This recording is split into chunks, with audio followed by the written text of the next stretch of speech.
بسم اللہ الرحمن الرحیم۔ قاری جنت گل نے بلوچستان سے پوچھا ہے، دینی کاموں کی اجرت لینا کیا جائز ہے؟ کوئی عالم، قاری یا مفتی امامت یا تدریس کی تنخواہ لیتا ہے تو کیا یہ جائز ہے یا نہیں؟ دیکھیں، کوئی بھی کام جس میں آپ کا ٹائم لگ رہا ہے اس ٹائم کی اجرت لی جاتی ہے۔ امامت کی اجرت اصل میں بیسیکلی اس ٹائم کی اجرت ہے، ظاہر ہے نماز کی تو اجرت لینا جائز نہیں ہے۔ تو ایسی عبادتیں جن میں یا تو آپ تعلیم کا عنصر پایا جاتا ہے اس میں، یا وہ عبادت ہے اس میں تعلیم کا عنصر نہیں ہے لیکن وہ فرض عبادت ہے، تو اس میں اجرت لینا اس کی جائز ہے۔ جیسے فرض نماز ہے، کیونکہ اس میں پراپر بہت سخت پابندی کرنی پڑتی ہے امام کو، اور اس کو ایک یعنی باؤنڈ ہونا پڑتا ہے، تو اگر اس کی تنخواہ نہیں ہوگی تو وہ کیسے گھر کا گزارا کرے گا؟ تو پھر تو ظاہر ہے یہ فرائض ضائع ہونا شروع ہو جائیں گے۔ اسی طرح وہ چیز جس میں تعلیم کا عنصر ہو، جیسے کوئی قرآن پڑھا رہا ہے بچوں کو، یا یہ کہ وہ مدرسے میں حدیث پڑھا رہا ہے، اس میں تعلیم ہے، تعلیم۔ اسی طرح کوئی مفتی اگر ٹائم فارغ کرتا ہے اپنا 1 گھنٹہ، بھئی میں مسائل کا لوگوں کو جواب دوں گا، تو اس کے وہ تنخواہ لیتا ہے لوگوں سے، یعنی یا اس کے کوئی انتظامیہ کسی بھی ادارے میں وہ فتویٰ دے رہا ہے، وہاں انتظامیہ اس کی تنخواہ طے کر دیتی ہے، تو یہ بھی جائز ہے، کیونکہ وہ ٹائم نکال کے، کیونکہ فتوے میں بھی تعلیم کا عنصر پایا جاتا ہے نا۔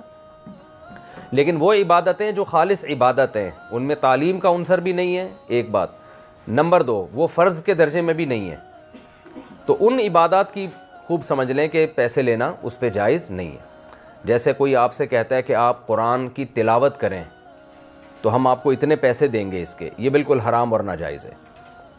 بعض دفعہ یہ ہوتا ہے نا کہ لوگ آپ کو کہتے ہیں آپ یہاں سے یہاں تک قرآن پڑھیں، ہم آپ کو اتنے پیسے دیں گے، تو یہ جائز نہیں ہے۔ وجہ اس کی ظاہر ہے کہ قرآن کی تلاوت، یہ تو تلاوت برائے تلاوت ہے، یہ تو ایک نیکی برائے نیکی، اس میں تعلیم کا عنصر نہیں پایا جاتا، تو آپ کس چیز کے پیسے لے رہے ہیں؟ اسی طرح کسی قاری کو بلایا جاتا ہے کہ آپ قرات کے پروگرام میں آئیں اور آپ سورت تلاوت کریں، ہم آپ کو اتنے پیسے دیں گے، تو یہ بھی ناجائز ہے۔ ہاں، کسی قاری سے تلاوت کروائی، خوش ہو کر اس کو کسی نے گفٹ دے دیا خوشی میں، وہ ایک الگ چیز ہے، وہ تو گفٹ تو کوئی بھی کسی کو دے سکتا ہے۔ تو تراویح کی اجرت بھی جائز نہیں ہے، کیونکہ تراویح فرض نماز، فرض میں داخل نہیں ہے، اور جو تراویح سنت مؤکدہ ہے وہ پورا قرآن پڑھنا بھی اس میں ضروری نہیں ہے۔ تو قاری لوگ جو اجرت لے رہے ہوتے ہیں نا، باقاعدہ بارگیننگ ہو رہی ہوتی ہے، ہم اتنے پیسوں میں تراویح پڑھائیں گے، یہ بھی ناجائز ہے۔ تو ہاں، اس میں بھی یہی ہے کہ اگر کوئی قاری کو بالکل اپنی خوشی سے کچھ دے دے تو اس میں کوئی حرج نہیں ہے، لیکن قاری کو پہلے رمضان میں یہ دیکھنا چاہیے کہ یہ پیسوں کی لالچ میں پڑھا رہا ہے یا اللہ کے لیے پڑھا رہا ہے۔ تو اس کا طریقہ یہ ہے کہ قاری کو جب بھی آپ رمضان میں تراویح کے لیے بلائیں یا رکھیں تو اس کو بولیں ہم آپ کو کچھ بھی نہیں دیں گے، یہ خالی صرف ثواب ملے گا آپ کو اس پہ۔ پھر بھی اگر وہ پڑھا دیتا ہے تو اس کا مطلب وہ اللہ کے لیے پڑھا رہا تھا، تو پھر اس پہ اس کو کوئی خوشی سے ہدیہ دینا چاہے تو وہ دے سکتا ہے۔ تو لیکن اس میں اجرت طے کرنا یہ بہرحال تراویح میں جائز نہیں ہے۔ تو خلاصہ یہ نکلا کہ تلاوت کی اجرت جائز نہیں ہے، تراویح کی اجرت جائز نہیں ہے، کسی بھی نفل عبادت کی اجرت جائز نہیں ہے۔ صرف 5 ٹائم جو فرض نماز ہے اس کی تنخواہ لی جا سکتی ہے، اذان کی تنخواہ لی جا سکتی ہے، اور وہ دینی کام جس میں آپ ایجوکیٹ کر رہے ہیں لوگوں کو، اس میں تدریس اور تعلیم کی تنخواہ لی جا سکتی ہے۔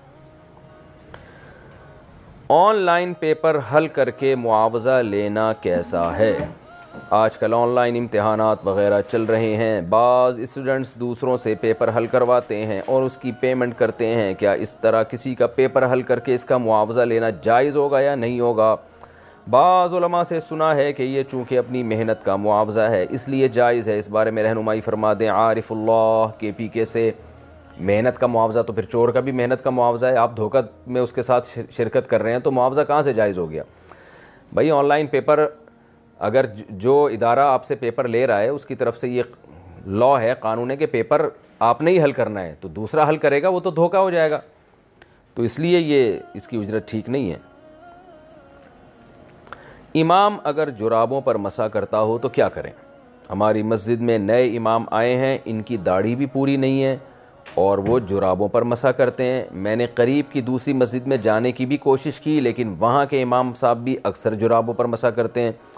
اس صورتحال میں مجھے مسجد میں جا کر نماز پڑھنی چاہیے یا گھر میں ہی نماز پڑھوں؟ ڈاکٹر کاشف حسین، سعودی عرب سے۔ ڈاکٹر کاشف حسین، اگر آپ کو یقین ہے کہ امام عام ساکس پہ مسح کر رہے ہیں تو پھر ان کے پیچھے نماز نہ پڑھیں آپ۔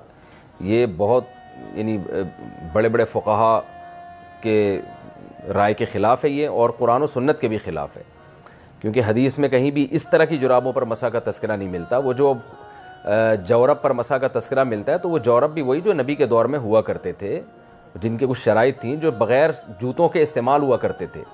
تو آج بعض حضرات نے اس میں بہت زیادہ گنجائشیں نکال دی ہیں، تو یہ ٹھیک نہیں ہے۔ اس پر تفصیلی کلپ ہم کہیں پہلے ریکارڈ کروا چکے ہیں، تو لڑیں نہیں کسی سے، فتنہ پیدا نہ کریں۔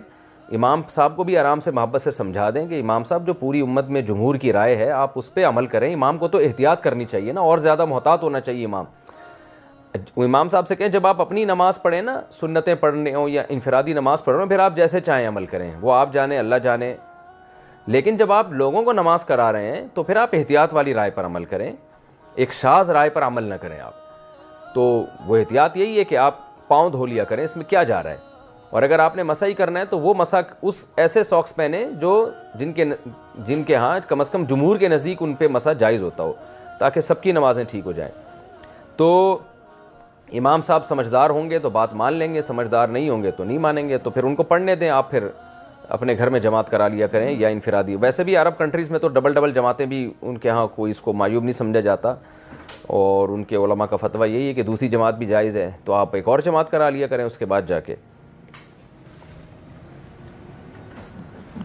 امام مماتی ہو تو نماز کا حکم۔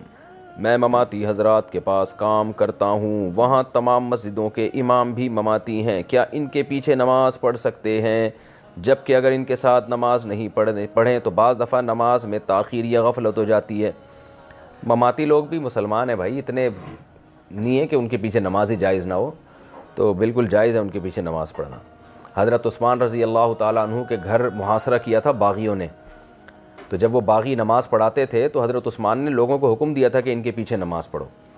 تو حالانکہ وہ باغی تھے، خلیفہ وقت کو قتل کرنے کے لیے آئے ہوئے تھے، تو نماز میں اسلام نے جو حکم دیا ہے کہ مشرک کے پیچھے نماز جائز نہیں ہے، کافر کے پیچھے نماز جائز نہیں ہے، کوئی بھی مسلمان اس کے پیچھے نماز جائز ہے، تو مماتی کم از کم یعنی آپ اختلاف میں اتنا اعتدال سے تجاوز تو نہ کریں نا کہ آپ حدود سے ہی باہر نکل جائیں، تو ایک اختلافی مسئلہ ہے، ٹھیک ہے۔ ہماری رائے یہی ہے کہ ہم عقیدہ حیات النبی کے قائل ہیں اور اسی تفصیل کے مطابق جو علماء بتاتے ہیں، لیکن یہ کہ یہ ان کو بالکل اسلام سے باہر نکال دینا یا ان کے پیچھے نماز کو ناجائز قرار دینا، یہ تھوڑا اعتدال سے تجاوز ہے۔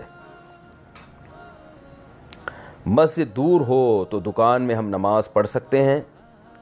یہاں مسلم گھر تقریباً 15-20 ہیں، وہ بھی دور دور ہیں، اور یہاں سے مسجد تقریباً 8 کلومیٹر دور ہے۔ میں بیکری کا کام کرتا ہوں اور اتنی دور نماز کے لیے جانا مشکل ہوتا ہے۔ جمعہ کی نماز تو مسجد میں پڑھتا ہوں لیکن دوسری نمازیں یہیں ادا کر لیتا ہوں، تو کیا میری نمازیں ہو جائیں گی؟ ہریانہ، انڈیا سے۔ 8 کلومیٹر جانا تو ضروری نہیں ہے ہر نماز کے لیے، ہاں جمعے کے لیے آپ لازمی جائیں، لیکن ہر نماز کے لیے جانا ضروری نہیں ہے۔ تو بہتر تو یہ ہے کہ آپ یہاں قریب میں کوئی مسجد بنائیں ہیں، جو چند مسلمان بھی ہیں تو تھوڑی سی کوئی جگہ لے کے مسجد بنا دی جائے، تو مسجد میں یہ ضروری تو نہیں ہے نا کہ اتنی بڑی کنسٹرکشن کی جائے، تو تاکہ آپ کے قریب میں، آپ کے محلے میں کوئی مسجد ہو۔ یہ جو آپ کی روزانہ مسجد کی جماعت چھوٹ رہی ہے، یہ فضیلت سے آپ بہرحال گناہ تو نہیں ہو رہا کیونکہ مسجد دور ہے، لیکن ایک جماعت کی فضیلت سے تو محروم ہو رہے ہیں نا۔ تو آپ کوشش کریں کہ کوئی گھر کوئی مسلمان دے دے، وقف کر دے مسجد کے لیے، یا کوئی چھوٹی سی جگہ لے کے اس میں چھوٹی سی مسجد بنا دیں، تو اصولی طور پر تو یہ کرنا چاہیے۔ یہ بھی اگر بس میں نہ ہو تو پھر اپنے گھر والوں کے ساتھ جماعت کرا لیا کریں، یا کوئی ایک جگہ لے کے 2 4 8 10 جتنے بھی مسلمان ہیں وہ نمازوں کا ٹائم متعین کر کے وہاں 5 ٹائم جماعت سے نمازیں پڑھیں۔ اور یہ بھی ممکن نہ ہو اگر، تو پھر مجبوری ہے، تو پھر اخپل طریقے سے پڑھ لیں، اکیلے نماز پڑھ لیں، لیکن اتنے اکیلے تو نہیں ہوں گے نا، بیوی بچے تو ہوں گے ہی، گھر میں بہن بھائی تو ہوں گے ہی، تو ان کو جماعت کرا لیں۔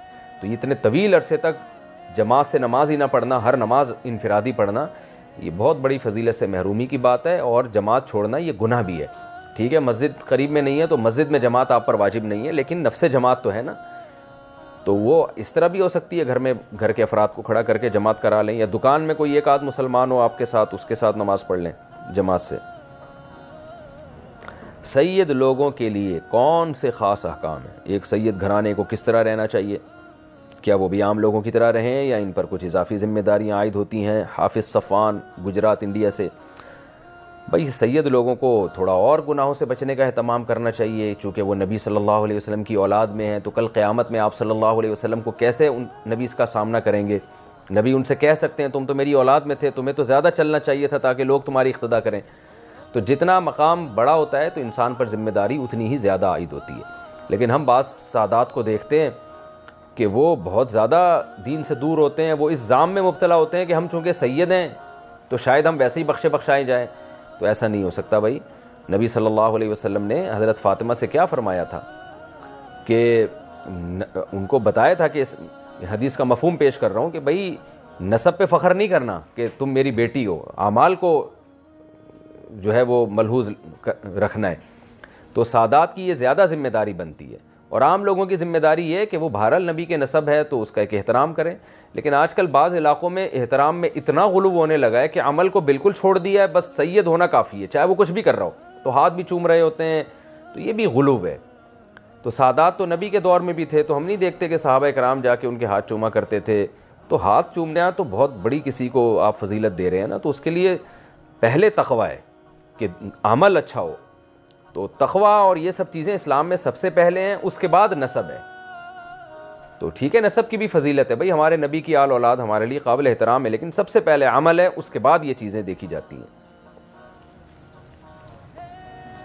بینک نے قرضہ بیچ دیا تو کیا شرعاً معاف ہو جائے گا؟ میرے پاس ایک کریڈٹ کارڈ تھا جو انٹرسٹ بیسڈ تھا، میں نے اس میں سے خرچ کیا اور وقت پر ادائیگی نہیں کر سکا، قرضہ بڑھتے بڑھتے انٹرسٹ لگ کر بہت زیادہ ہو گیا۔ جب میں پیمنٹ نہیں کر سکا تو بینک نے میرا قرض بہت کم پیسوں میں ایک کلیکشن کمپنی کو بیچ دیا۔ اب اگر میں چاہوں تو بھی بینک کو قرضہ واپس نہیں کر سکتا، کیونکہ ان کے پاس یہ اتھارٹی نہیں ہے، وہ کسی اور کمپنی کو میرا قرض بیچ چکے ہیں۔ کلیکشن کمپنی میرے پیچھے پڑی ہے کہ جتنا میرا قرض ہے اس کا آدھا دے دو تو ہم تمہارا قرض معاف کر دیں گے۔ اب اگر میں کلیکشن کمپنی کو ادائیگی کرتا ہوں تو کیا میرا قرض معاف ہو جائے گا، یا پھر آخرت میں میری پکڑ ہوگی کہ جس سے قرض لیا تھا اس کو واپس نہیں کیا؟ محمد صاحب کینیڈا سے۔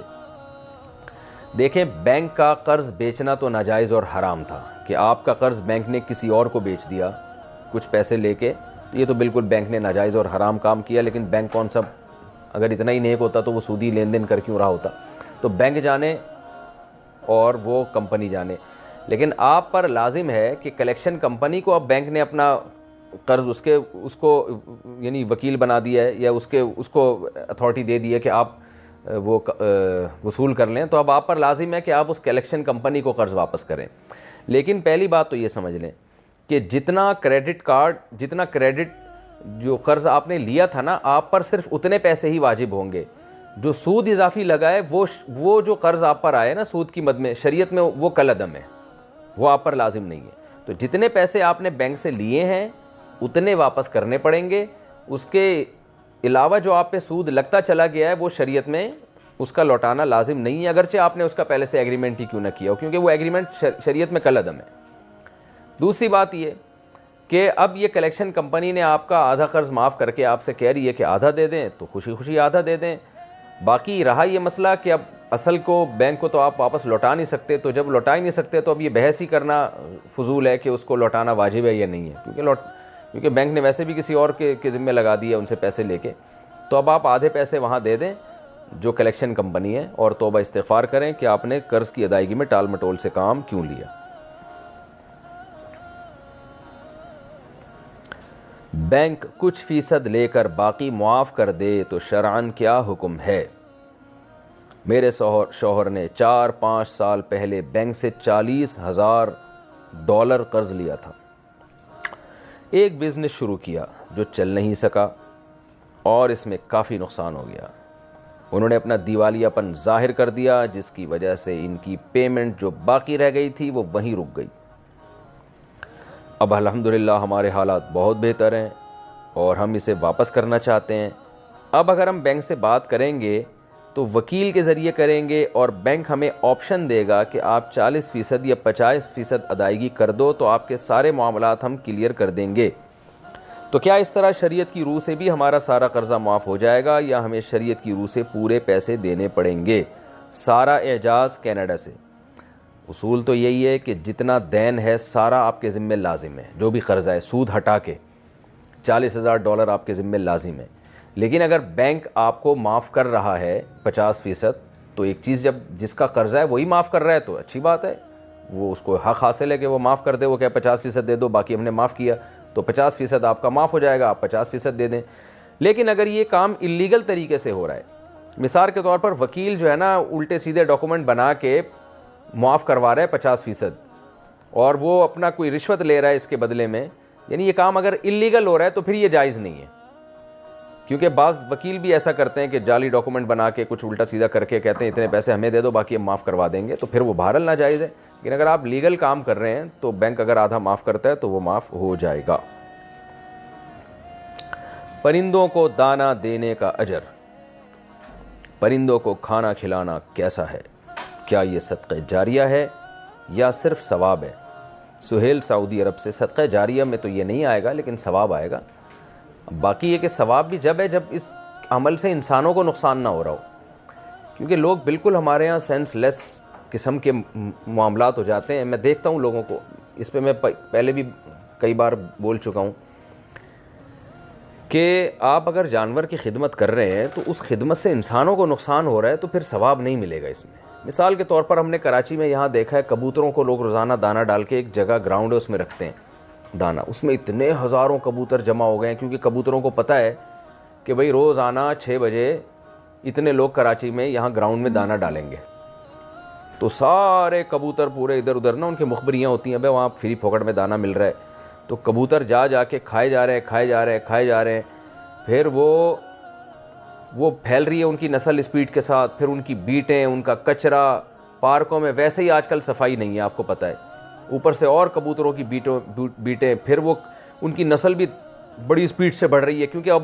بے روزگار ہیں، ان کے پاس کوئی کام ہی نہیں ہے نا سوائے کھانے کے، تو وہ بس کھایا اور کبوتری کو پھنسایا، شادی کی، انڈے بچے، پھر وہ انڈے بچے بڑے ہو کے نکلے، پھر دوبارہ فری پکڑ میں کھایا، پھر وہ، تو اس کا نقصان یہ ہو رہا ہے کہ گھروں میں جگہ جگہ کبوتروں کے گھونسلے، اور اتنے کبوتر ماشاءاللہ ہو گئے ہیں کہ اب وہ جگہ تلاش کر رہے ہوتے ہیں، اور ہمارے گھر کے روشن دان سے گھس کے پھر انہوں نے وہ انڈے دے دیے، پھر وہ شروع ہو گئے انڈوں پہ بیٹھنا، اور اب وہ بھی ایک ٹینشن والا کام ہوتا ہے۔ کبوتر کی جو بیٹ ہے نا اس میں بیماریاں بھی ہیں، تو اس لیے وہ کام کریں جو لاجک کے مطابق ہو۔ جانور کی خدمت پہ بھی ثواب ملتا ہے، لیکن وہ خدمت جس میں انسانوں کو نقصان نہ ہو۔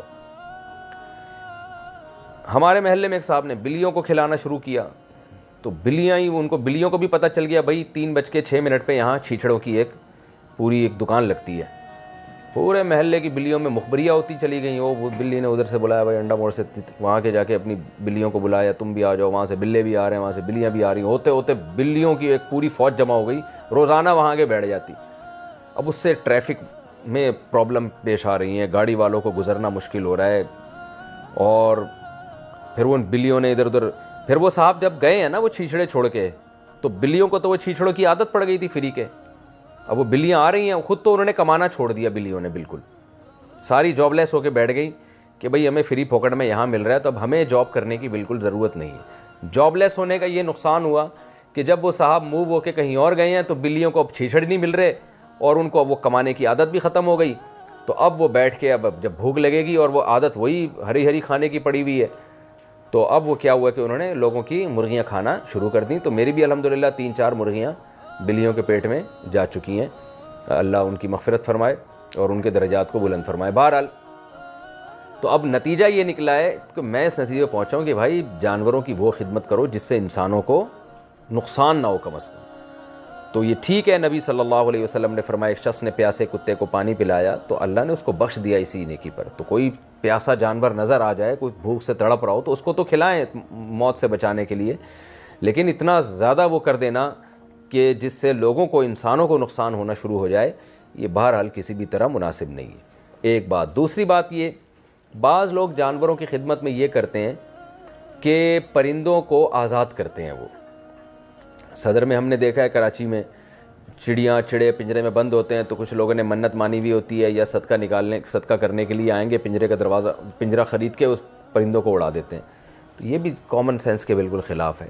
اور بھائی آپ اس طرح سے پیسے خرید کے پرندوں کو اڑاتے ہو تو یہ تو بزنس بن چکا ہے. تو اب لوگ قید ہی اسی وجہ سے کر رہے ہیں. آپ اگر یہ کام چھوڑ دو گے تو وہ چڑیوں کو کیوں پنجرے کے اندر بند کر کے رکھے گا؟ تو اس سے یہ نہیں ہو رہا کہ پرندے آزاد ہو رہے ہیں، بلکہ اس کے نتیجے میں پرندے قید ہو رہے ہیں. تو سوچے سمجھے بغیر کوئی بھی کام نہیں کرنا چاہیے.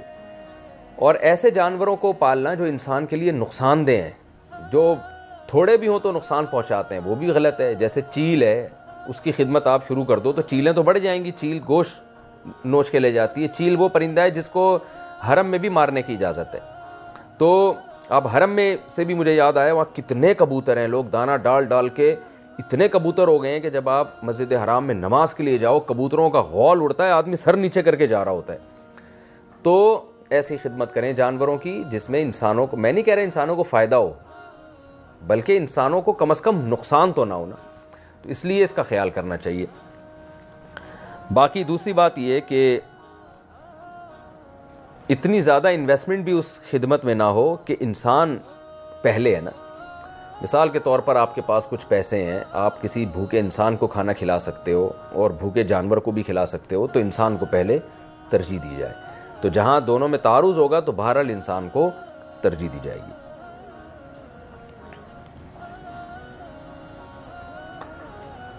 بھائی کے پاس سونا رکھوایا، زکوٰۃ کس پر واجب ہے؟ میں نے اپنے بھائی کے پاس 10 سال پہلے سونا رکھوایا تھا جو تقریباً 7 لاکھ کا تھا. اب بھائی کہتا ہے کہ سونا چوری ہو گیا ہے، کبھی کہتا ہے کہ بیچ دیا ہے. اس نے کہا کہ سونے کے پیسے دے دوں گا. اب اس کی زکوٰۃ کس پر فرض ہوگی؟ مجھے دینی ہوگی یا بھائی کو دینی ہوگی؟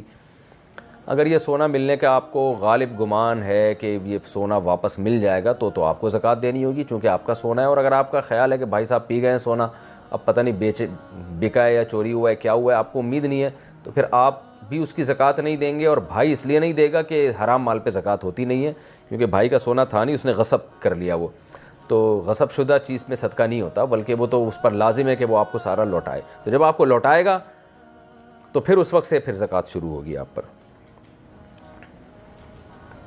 اذان کے دوران سر پر دوپٹہ لینا، کیا اذان کے وقت سر پر دوپٹہ نہ لینا گناہ کا باعث ہے؟ نیز اگر کوئی ضروری بات ہو رہی ہو یا قرآن کی کلاس ہو رہی ہو تو کیا اذان کے وقت اسے جاری رکھنے میں کوئی حرج تو نہیں؟ بنت اجمل بہاول نگر سے. دیکھیں، دوپٹہ لینا کوئی حدیث میں تو حکم نہیں ہے اذان پہ دوپٹہ لینے کا. البتہ اتنی بات ہے کہ شریعت میں یہ بات ثابت ہے کہ شاعر اسلام کا احترام لازم ہے. وَمَن يُعَظِّمْ شَعَائِرَ اللَّهِ فَإِنَّهَا مِن تَقْوَى الْقُلُوبِ. قرآن کہہ رہا ہے کہ جو بھی شاعر اللہ کی تعظیم کرتا ہے، احترام کرتا ہے، تو یہ دل کے تقوی کی علامت ہے. اب احترام کا کوئی خاص طریقہ قرآن نے نہیں بتایا، یہ عرف پر چھوڑا گیا ہے. تو اذان بھی شاعر اسلام میں سے، اس کا احترام کرنا چاہیے. تو ظاہر خواتین کے لیے احترام کا یہی طریقہ ہے کہ سر پہ چادر لیں، وہ تھوڑا سمٹ جائیں، تھوڑا ایک وقار ظاہر کریں.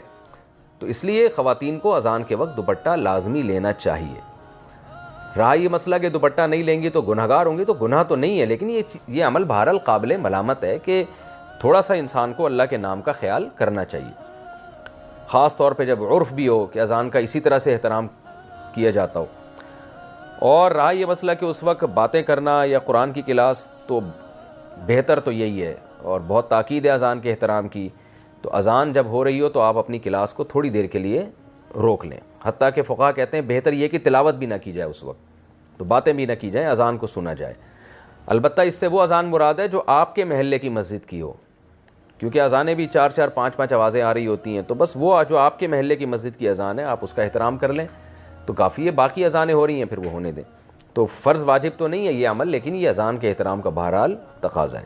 ہاں کوئی بہت ہی اہم مجلس ہو جس کو بعد میں کرنا ممکن نہ ہو تو وہ ایک الگ بات ہے، اس میں پھر اذان کے وقت بھی اس کو جاری کیا جا سکتا ہے. فجر کے بعد سورہ یاسین پڑھنے کی فضیلت. فجر کی نماز کے بعد سورہ یاسین پڑھنا کیسا ہے؟ کیا یہ سنت عمل ہے؟ عبد المطلب انڈیا سے. مسند دارمی کی حدیث ہے کہ نبی صلی اللہ علیہ وسلم نے فرمایا جس نے صبح سورہ یاسین کی تلاوت کی تو اللہ تعالیٰ اس کے اس طرح کے الفاظ ہیں کہ اس کے سارے کام پورے ہو جائیں گے.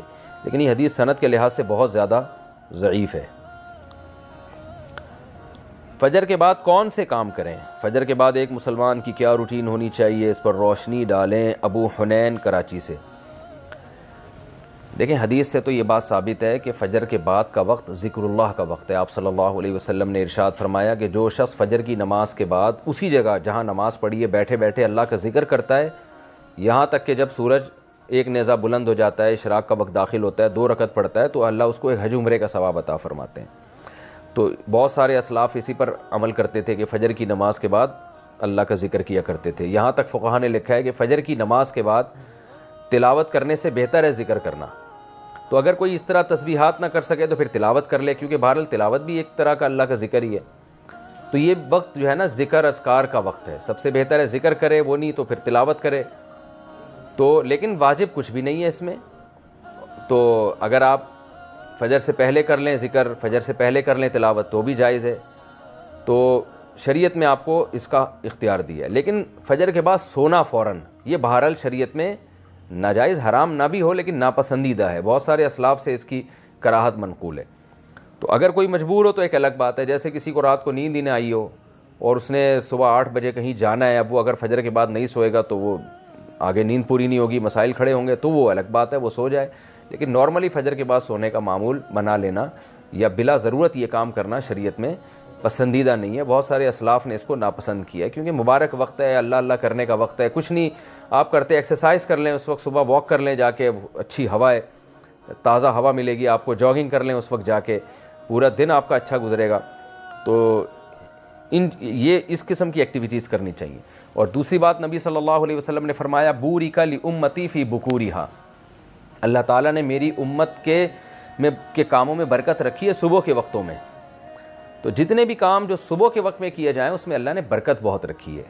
تو اس میں ایکسرسائز بھی کی جا سکتی ہے، اس میں پڑھا بھی جا سکتا ہے، کاروبار بھی کیا جا سکتا ہے۔ لوگ کہتے ہیں ہم اس وقت کاروبار کیسے کریں، دکانیں بند ہوتی ہیں، تو بھائی کاروبار کی پلاننگ کر رہے ہیں اس وقت بیٹھ کے آپ، ٹھیک ہے، دکان نہ کھولیں، کوئی ہے ہی نہیں کسٹمر آپ کو۔ کراچی میں تو آپ صبح اگر بیٹھیں گے دکان کھول کے ایک بندہ بھی نہیں ملے گا۔ لیکن ہمارے ایک دوست نے ایسا کیا، دوست تو نہیں جاننے والے تھے، انہوں نے کیا کیا، انہوں نے کہا کہ میں فجر کے بعد دکان کھولوں گا، تو اعلان کر دیا کہ جو کسٹمر فجر کے بعد آئے گا خصوصی ڈسکاؤنٹ ہوگا ان کے ساتھ۔ تو اس میں لوگ اس بہانے جلدی جلدی جانے لگے، تو وہ ان کا اتنا رش ہو گیا کہ ان کا اس طرح سے کاروبار میں جو نقصان ہو سکتا تھا اس کی تلافی اس طرح سے ہو گئی۔ تو بہت سارے طریقے، انسان جب کھوپڑی استعمال کرتا ہے تو طریقے سامنے آتے ہیں، اور کھوپڑی استعمال بھی فجر کے بعد بہت اچھے طریقے سے ہو جاتی ہے۔ بلکہ سردیوں میں تو فجر سے پہلے آپ کو کھوپڑی استعمال کرنا شروع کر دینی چاہیے، کیونکہ سردیوں میں راتیں بہت لمبی ہوتی ہیں۔ تو یہ وقت جو ہے نا انسان کا دماغ بہت فریش ہوتا ہے اور اس وقت بہت اچھا سوچ سکتا ہے، پلاننگ بہت اچھی کر سکتا ہے۔ تو یہ کام فجر کے بعد یا فجر سے پہلے یا فجر کے بعد یہ کام کرنے چاہیے۔ احساس کمتری کو کیسے دور کریں؟ میں یہی سوچتی رہتی ہوں اور احساس کمتری میں رہتی ہوں کہ مجھے فلاں کی طرح زندگی حاصل نہیں ہے، یا مجھے ویسا شوہر نہیں ملا، یا مجھے ویسے بچے نہیں ملے، وغیرہ وغیرہ۔ اس کا کیا حل ہے؟ رہنمائی فرما دیں۔ آپ یہ سوچا کریں کہ شکر ہے مجھے ویسا والا شوہر نہیں ملا، کیونکہ آپ کے میاں سے الٹے میاں بھی تو اور ہوں گے نا، یعنی آپ کو اپنے میاں کی جو خامیاں نظر آ رہی ہیں تو بہت سے میاں ایسے ہوں گے جن میں اس سے زیادہ خامیاں ہوں گی۔ تو اپنے سے برتر کو نہ دیکھیں، اپنے سے کمتر کو دیکھیں۔ تو آپ کے میاں انشاءاللہ مجھے امید ہے چرس نہیں پیتے ہوں گے۔ میں بہت سی عورتوں کی میاں کو جانتا ہوں جو سٹے لگاتے ہیں، چرس پیتے ہیں، تو آپ چرسیوں کو دیکھ کے کہا کریں شکر ہے مجھے ایسا والا میاں نہیں ملا۔ آپ کے بچے شاید چور نہ ہوں، مجھے امید ہے اللہ کی رحمت سے، تو آپ ان بچوں کو دیکھا کریں جن کے بچے چور ہیں، گھنٹیاں بجا بجا کے بھاگتے ہیں، پٹتے ہیں، مسجدوں سے چپلیں چراتے ہیں۔ آپ کہا کریں اللہ تیرا شکر ہے مجھے تو نے ویسے بچے نہیں دیے۔ تو جب اپنے سے دنیا میں اپنے سے کمتر والوں کو دیکھیں گی تو احساس کمتری نہیں ہوگی، شکر ادا کرنے کی توفیق ملے گی۔ اور دین میں اپنے سے برتر والوں کو دیکھا کریں تاکہ موٹیویشن ملے اور انسان دین میں آگے بڑھنے کی کوشش کرے۔ والدین کی لڑائی رہتی ہو تو بچے کیا کریں؟ ہمارے گھر میں بہت پریشانی ہے، میری امی ابو کا آپس میں ہر وقت جھگڑا چلتا رہتا ہے، گھر کا ماحول کافی خراب رہتا ہے، دونوں کو جتنا بھی سمجھائیں کوئی فائدہ نہیں ہوتا۔ اس صورت میں ہم کیا کریں؟ انہوں نے نام بھی لکھا ہے انڈیا سے، نام نہ شو کیا کریں، آپ کے ابو امی بولیں گے ہمارے سارے راز فاش کر دیے۔ تو بس یہی کریں کہ صبر کریں، اور کیا کر سکتے ہیں۔ امی ابو کو کیا سمجھائے گا انسان، وہ اتنے عرصے سے لڑ رہے ہیں، تو اب آپ کے سمجھانے سے شاید لڑائی نہ چھوڑیں، تو بس صبر کریں اور دعا کریں ان کے لیے۔ اور بڑوں کو اپنے امی ابو کے جو بڑے ہیں نا، یہ امی ابو کے جو بہن بھائی ہیں، وہ امی ابو کو سمجھا سکتے ہیں، وہ بٹھا دیں دونوں کو، بھائی کیا مسئلہ ہے تمہارا، کون غلط ہے کون صحیح ہے، تاکہ یہ پرابلم دور ہو جائے نا۔ بعض دفعہ غلطی ایک ہی ہوتی ہے، اس کی وجہ سے لڑائی ہو رہی ہوتی ہے، جو جس کی غلطی ہے تو دوسرے حضرات مل کے اس کو سمجھائیں گے، یا اس کو یہ احساس تو ہو جائے گا نا میں غلط ہوں جس کی وجہ سے یہ لڑائیاں ہو رہی ہیں۔ نو مولود بچے کو گھٹی دینے کی حقیقت۔ ہم پٹھان فیملی سے بلانگ کرتے ہیں، ہمارے ہاں جب بچے کی ولادت ہوتی ہے تو اس کو گھٹی دیتے ہیں۔ ہم کہتے ہیں کہ کوئی اچھا انسان دے یا اپنا لعاب دے یا اپنے ہاتھ سے کچھ دے دے تاکہ اس پر عادتیں آ جائیں۔ اس کی شریعت میں کیا حقیقت ہے؟ ساجدہ صاحبہ کراچی سے۔ نبی صلی اللہ علیہ وسلم سے یہ ثابت ہے کہ آپ نے اپنے نواسے کو گھٹی دی، اور حضرت اسماء کے بیٹے عبداللہ بن زبیر، ان کو حضرت اسماء لے کر آئیں تو ان کو بھی آپ نے کھجور تھوڑی سی چبا کے ان کے منہ میں لگائی۔ تو یہ ایک تبرکاً یہ کام کیا جاتا ہے برکت حاصل کرنے کے لیے۔ تو اگر کوئی یہ کام کر لے تو ٹھیک ہے، نہیں کرے تو بھی ٹھیک ہے کہ بھئی کسی بزرگ کسی نیک آدمی سے گھٹی دلوا دی جائے ایک برکت کے لیے، کہ ان کا لعاب ان کے بچے کے لعاب میں چلا جائے، تو شاید اللہ کی طرف سے کچھ برکتیں ہو جائیں اس پہ۔ تو بس اس سے زیادہ اس کی حقیقت نہیں ہے۔ اس کا یہ مطلب نہیں ہوتا کہ عادتیں بھی ٹرانسفر ہو جائیں گی، یہ ذہین ہے تو وہ ذہین ہو جائے گا، یہ سست ہیں تو وہ سست ہو جائے گا، ایسا نہیں ہوتا۔ بس اب اللہ سے اچھی امید کی جا سکتی ہے کہ شاید اللہ تعالیٰ اس کی برکتیں ان کو نصیب کر دے، لیکن یہ بہت ضروری نہیں ہے، اور یہ اس کو لوگوں نے بہت زیادہ مسلط کر لیا ہے، اور تو ٹینشن میں پتہ نہیں کہاں سے کراچی سے حیدرآباد آ رہے ہیں گھٹی دلانے کے لیے، تو اتنا ٹینشن نہ لیں ان چیزوں کی۔ قطروں کا وسوسہ کیسے دور کریں؟ میں جب پیشاب کرتی ہوں تو 2 منٹ اطمینان کے بعد پھر بھی پیشاب کا وسوسہ آ جاتا ہے، اس بارے میں کیا کریں؟ آنے دیں وسوسہ، آپ وضو کر کے نماز پڑھ لیں، بس یہی کریں آپ، اس کا یہی علاج ہے۔ نماز میں صرف سورہ اخلاص پڑھنا۔ میں نماز تو پڑھتی ہوں لیکن مجھے وتر میں دعائے قنوت یاد نہیں رہتی، اسی طرح صرف سورہ اخلاص پڑھتی ہوں، یا کبھی آیت الکرسی یاد آ جائے تو وہ پڑھ لیتی ہوں، اس میں کوئی حرج تو نہیں ہے۔ وتر میں دعائے قنوت یاد نہیں رہتی تو ربنا آتنا فی الدنیا حسنہ یہ والی دعا پڑھ لیں، یا رب اغفر لی ورحمنی یہ دعا پڑھ لیں، اور دعائے قنوت یاد کریں۔ باقی یہ کہ اگر آپ کو کوئی صورتیں یاد ہی نہیں ہیں تو صرف سورہ اخلاص ہی ہر رکعت میں پڑھ رہی ہیں تو نماز ادا ہو جائے گی انشاءاللہ، بلکہ صورتیں یاد ہوں تو بھی سورہ اخلاص پڑھتی رہیں تو بھی نماز ہو جائے گی۔ لیکن سنت جو نبی صلی اللہ علیہ وسلم کی عام معمول تھا وہ صورتیں بدل بدل کے پڑھنے کا تھا، تو آپ کو چاہیے کہ آپ قرآن کی کچھ صورتیں یاد کریں پراپر طریقے سے۔ الم تری کیف فعل سے لے کر سورہ ناس تک 10 صورتیں کم از کم وہ تو یاد کریں۔ حدیث میں آتا ہے آپ صلی اللہ علیہ وسلم نے فرمایا جس کے سینے میں قرآن کا کچھ حصہ بھی محفوظ نہیں ہے تو ایسے ہے جیسے اجڑی ہوئی بستی، اجڑی ہوئی عمارت۔ تو اپنے آپ کو اجڑی ہوئی عمارت نہیں بنانا چاہیے، تو کچھ نہ کچھ قرآن یاد کرنا چاہیے تاکہ ہر رکعت میں الگ الگ صورتیں پڑھیں آپ۔ لیکن بہرحال اگر ہر رکعت میں کوئی سورہ اخلاص بھی پڑھتا ہے تو نماز ہو جاتی ہے۔ جنت کی لالچ سے عبادت کرنا کیا گناہ ہے؟ اللہ تعالیٰ کی اس نیت سے عبادت کرنا کہ اس کی وجہ سے اللہ میرے سارے مسائل بھی حل کر دے گا اور جنت بھی دے گا اور مجھ سے خوش بھی ہو جائے گا، کیا اس غرض سے عبادت کرنا لالچ کے زمرے میں آتا ہے؟ اگر ہاں تو پھر ہمیں کس طرح عبادت کرنی چاہیے؟ نہیں جی، اس طرح سے عبادت کرنا لالچ میں نہیں آتا، کیونکہ یہ تو اللہ نے خود ترغیب دی ہے، وَفِي ذَلِكَ فَلْيَتَنَافَسِ الْمُتَنَافِسُونَ۔ اللہ جنت کی نعمتیں بیان کر کے بتاتا ہے اس میں ایک دوسرے سے دوڑ لگاؤ، آگے بڑھو، وَسَارِعُوا إِلَىٰ مَغْفِرَةٍ مِّن رَّبِّكُمْ وَجَنَّةٍ، ایک دوسرے سے دوڑ لگاؤ، آگے بڑھو جنت کی طرف۔ تو ظاہر ہے وہ دوڑ اعمال کے ذریعے ہی ہوگی، تو جنت کی لالچ میں عمل کرنا یہ کوئی برا عمل نہیں ہے، اور یہ نیت کرنا کہ اللہ میرے مسائل حل کر دے گا تو یہ بھی برا نہیں ہے، کیونکہ اللہ مسائل حل کرتا ہے جو اللہ کے مان کے چلتے ہیں۔ تو یہ تو موٹیویشن کی وہ چیزیں ہیں جو اللہ نے خود دی ہیں، خود بتائی ہیں نا، تو اس میں کوئی حرج نہیں ہے۔ جمعرات کی رات ذکر و درود کی مجلسیں، میں نے مفتی صاحب کے بیان میں سنا ہے کہ جمعرات کی رات یا جمعے کو خاص کر کے عبادت کرنا اس سے حدیث میں منع کیا گیا ہے۔ ہماری مسجد کے امام صاحب ہر جمعرات کو عشاء کی نماز کے بعد 5 سے 7 منٹ کا ذکر کراتے ہیں اور درود پاک پڑھتے ہیں، اس کے بعد وہ تھوڑی دیر بیان کرتے ہیں، اس کے بعد کسی ساتھی کی طرف سے ان کے لیے چاول وغیرہ کا بھی ہوتے ہیں۔ تو کیا خاص جمعرات کو اس طرح عمل کرنا ٹھیک ہے؟ ضیاء الرحمن سرگودا سے۔ دیکھیں یہ جو حدیث میں آتا ہے کہ تم میں سے کوئی بھی لا تختصوا لیلۃ الجمعۃ بصلاۃ ولا یوم الجمعۃ بصوم او کما قال صلی اللہ علیہ وسلم. حدیث کے الفاظ ہیں کہ جمعے کی رات کو نماز کے ساتھ اور جمعے کے دن کو روزے کے ساتھ خاص مت کرو. تو اس کا مطلب یہ نہیں ہے کہ جمعے کی رات کو عبادت کرنا جائز نہیں ہے یا جمعے کو روزہ رکھنا جائز نہیں ہے. مطلب یہ کہ اس کو خاص نہ کر دو. تو بعض علماء اس کی یہ تفسیر بیان کرتے ہیں جو زیادہ صحیح اس حدیث کی تفسیر لگتی ہے کہ آپ کا ارادہ تھا بدھ کو روزہ رکھنے کا فار ایگزامپل، لیکن آپ نے کہا نہیں جی میں جمعے کو رکھوں گا کیونکہ اس میں ثواب زیادہ ہے. تو یہ غلط ہے. بدھ کو ارادہ ہے تو بدھ ہی کو رکھیں آپ، اور ارادہ ہی کسی کا جمعے کو روزہ رکھنے کا منع ہے تو جمعے کو رکھ لے وہ. اسی طرح کسی کا ارادہ تھا منگل کی رات کو آج میں نماز پڑھوں گا، تہجد پڑھوں گا لمبی، یا پوری رات فار ایگزامپل عبادت کروں گا، لیکن اس نے کہا نہیں میں جمعے کی رات کو کروں گا کیونکہ اس کی فضیلت زیادہ ہے، وہ چونکہ جمعے کی رات ہے مقدس ہے. یہ غلط ہو جائے گا. آپ کا اگر ارادہ منگل کی رات کو عبادت کرنے کا تو منگل کی رات کو کریں، آپ اس کو ڈیلے نہ کریں. لیکن کسی کا ارادہ ہی جمعے کی رات کو عبادت کرنے کا بنا ہے تو وہ جمعے کی رات کو کر لے، وہ ہفتے تک ڈیلے نہ کرے اس کو. تو پھر اللہ سے امید ہے کہ وہ اس کو اضافی ثواب بھی مل جائے گا. بہرحال مبارک رات ہے. تو ڈیلے نہ کیا جائے. خاص کرنے کا یہ مطلب ہے کہ اس کو اضافی ثواب سمجھ کے آپ اس کو ڈیلے کر رہے ہیں آج کی عبادت کو کل، یہ ٹھیک نہیں ہے. تو اس لیے جمعے کی رات کو کوئی عبادت کرتا ہے اس لیے کہ اس کو سہولت ہے اور وہ پچھلی عبادت کو ڈیلے بھی نہیں کر رہا تو یہ بالکل جائز ہے. اس میں کوئی ممانعت نہ صحابہ سے نہ اسلاف سے تابعین سے کہ بھی جمعے کی رات کو سونا ہی ہے عبادت نہیں کرنی، ایسا کچھ نہیں ہے.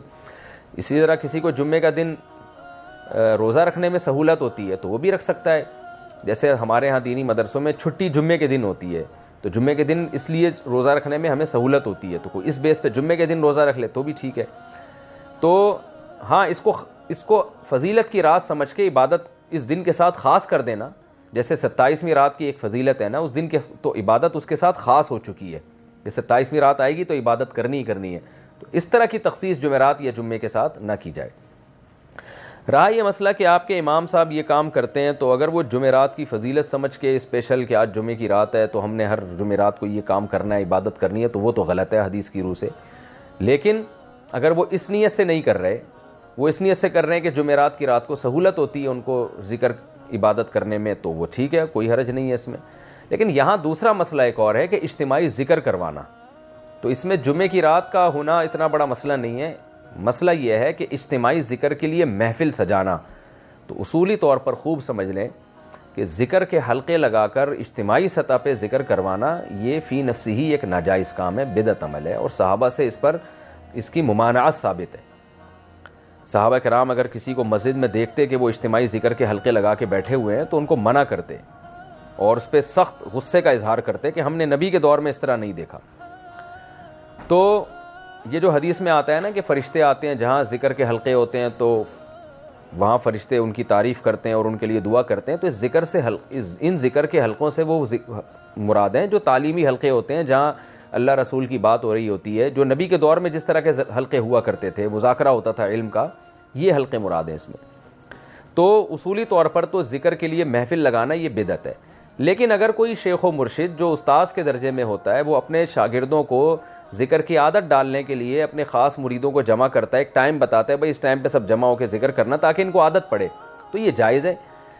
اس کے ناجائز ہونے کی کوئی دلیل نہیں ہے. اس کی مثال بالکل ایسے ہے جیسے قرآن خوانی کرنا یہ ایک بدعت عمل ہے. بھائی لوگوں کو جمع کرنا کہ 3 بجے سب جمع ہو کے قرآن پڑھے، تو یہ جمع کیوں؟ انفرادی عمل ہے، سب انفرادی کریں، اجتماعی عمل ہے ہی نہیں ہے.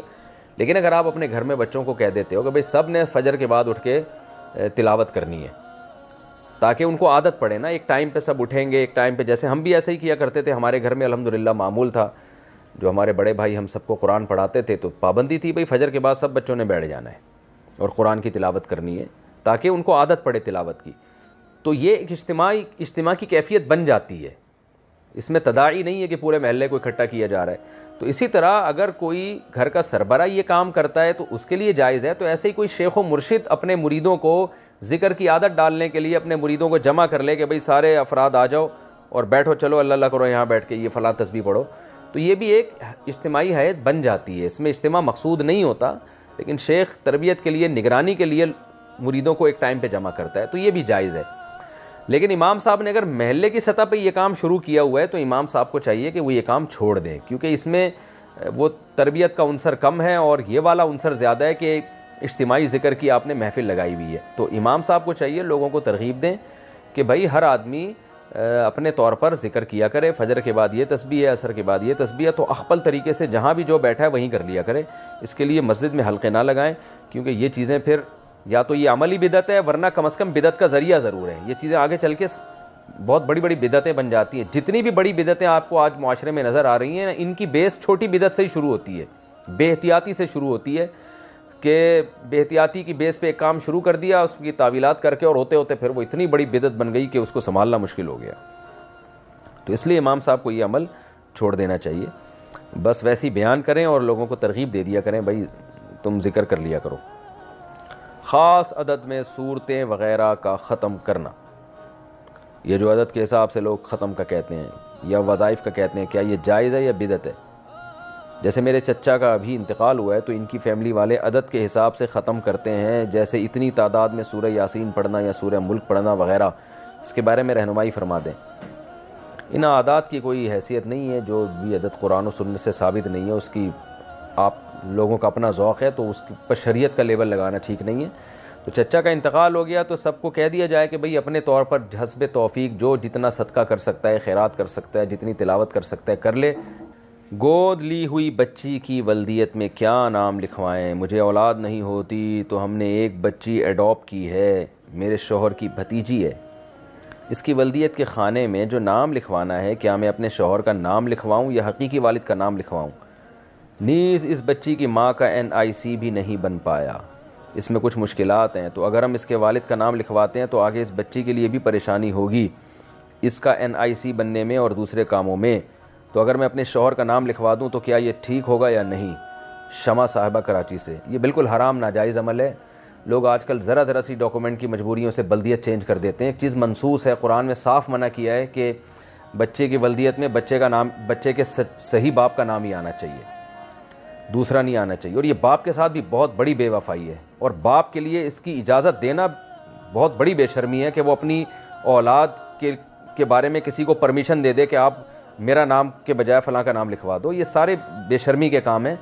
مجھے تو یہ سن کے بھی غصہ آتا ہے کہ کیسے کر لیتے ہیں لوگ. تو NIC کے جو مشکلات ہیں اس کو حل کرنے کی کوشش کریں، لیکن یہ کام نہ کریں آپ کہ بچی کی ولدیت ہی چینج کر دیں. تو اس میں بڑی بات یہ ہے نا کہ بچی کی ماں نے ابھی تک کیوں ہی نہیں NIC بنایا اپنا، تو وہ بنائے اپنا NIC، جو بھی اس کے لیے جو قانونی تقاضے ہیں وہ پورے کرے. تو کچھ ٹینشن لے کے ہی کچھ مسائل حل ہوتے ہیں نا. تو لوگ پوری عمر گزر جاتے ہیں، NIC نہیں بناتے، پھر نتیجہ کیا نکلتا ہے؟ بچوں کی ولدیت وہ چینج کر رہے ہوتے ہیں بیٹھ کے. تو بھئی NIC بنائے، اس کا کوئی حل ہوگا. جائیں نادرا میں جائیں، ان سے پوچھیں بھئی اتنی عمر تک NIC نہیں بنایا تو اب کیا کرنا ہے. تو وہ جو بھی لیگل طریقہ ہے اس کو اختیار کریں، بچی کی ولدیت نہ چینج کریں. آج کل یہ کام بہت زیادہ شروع ہو گیا ہے.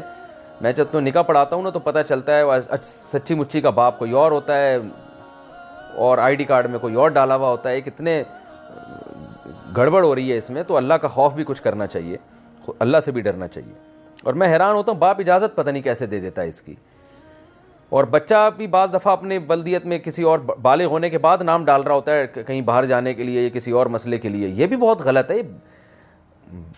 یعنی یہ تو بیٹے کے لیے بھی غیرت کے خلاف ہے. کہ بیٹے کو تو فخر ہونا چاہیے بھائی جو میرا باپ ہے ہر جگہ وہی باپ ہے میرا، چاہے مجھے باہر کا ویزا ملے نہ ملے.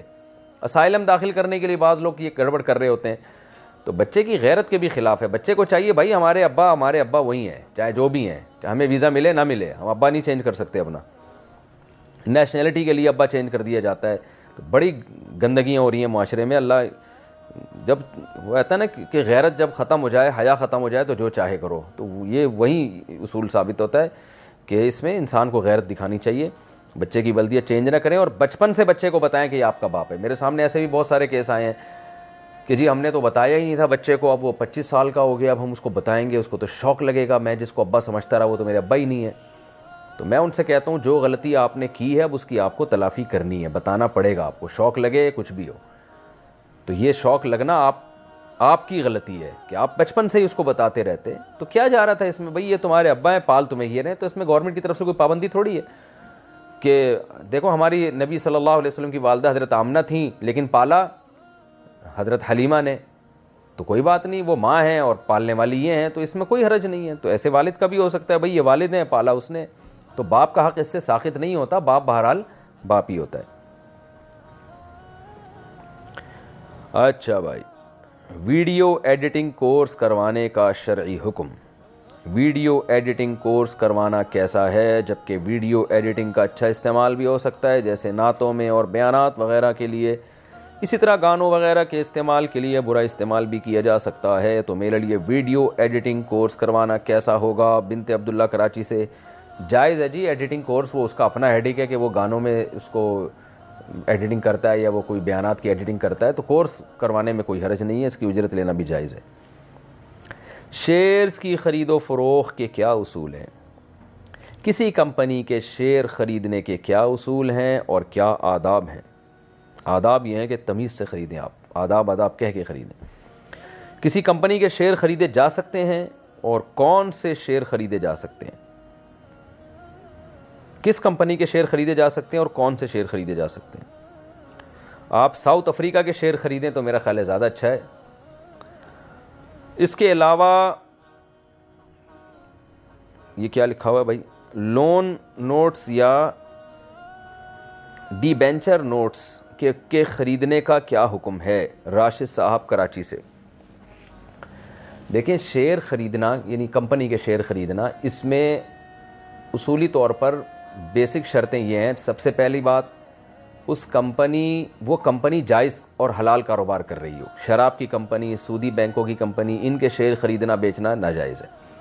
نمبر 2، کمپنی کے ایسٹس وجود میں آ چکے ہوں۔ بعض کمپنی ابھی نئی ہوتی ہیں، ان میں صرف ان کے پاس وہ ہوتے ہیں، یعنی سیال رقم ہوتی ہے، لیکوڈ فارم میں ہوتی ہے، جس کو ان کی اصطلاح میں، معیشت کی اصطلاح میں یہ کہا جاتا ہے سیال رقم، یعنی ان کے ابھی کمپنی کے ایسٹس کوئی وجود میں نہیں آئے ہوتے۔ تو ایسی صورت میں شیئر اگر خریدا تو پروفٹ کے ساتھ بیچنا جائز نہیں ہے، کیونکہ وہ ایسا ہی ہے کہ اس کے پیچھے پیسہ ہے، تو پیسے کے بدلے میں آپ برابر پیسہ تو لے سکتے ہیں، کمی بیشی جائز نہیں ہے۔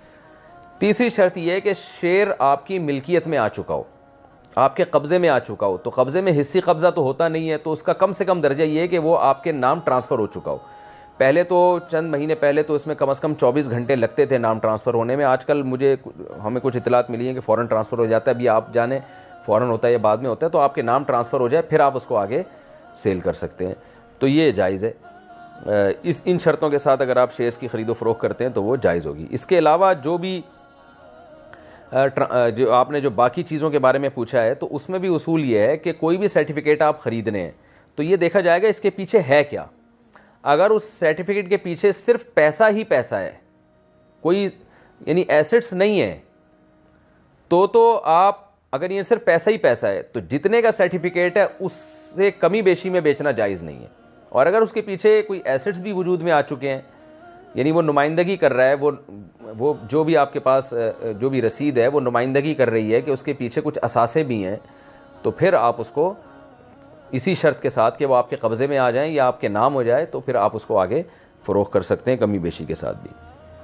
نماز میں تکبیر بھول جائیں تو کیا حکم ہے؟ نماز میں اگر اللہ اکبر کہنا بھول جائیں رکوع یا سجدے میں تو اس سے نماز پہ کوئی فرق تو نہیں پڑتا؟ نہیں جی، کوئی فرق نہیں پڑتا۔ تکبیر تحریمہ والا اللہ اکبر تو لازم ہے، اس کے علاوہ جتنے بھی اللہ اکبر ہیں وہ سنت ہے، وہ فرض نہیں ہے۔ خواب نبوت کا 46واں حصہ ہونے کا مطلب۔ خواب نبوت کا 46واں حصہ ہے، اس کا کیا مطلب ہے؟ عمر صاحب لاہور سے۔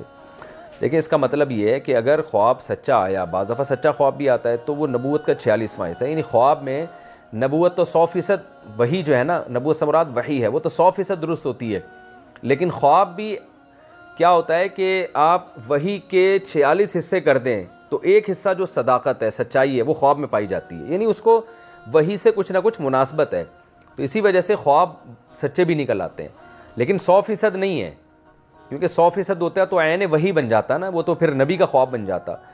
تو یعنی ایک ہمیں نا مثال سے سمجھایا گیا ہے کہ جیسے ہم یہ کہیں کہ ایک آدمی نے کوئی خبر دی ہے آپ کو، تو آپ اس کی خبر کو کہ آپ اس کے 46 حصے کریں گے، تو یعنی اس میں ایک 46واں حصہ جو ہے، جیسے 40واں حصہ 2.5% ہوتا ہے، تو 40واں 2.5 سے کچھ زیادہ ہے، تو گویا 2.5% سے کچھ زیادہ اس میں صداقت کا امکان ہے، سچا ہونے کا امکان ہے۔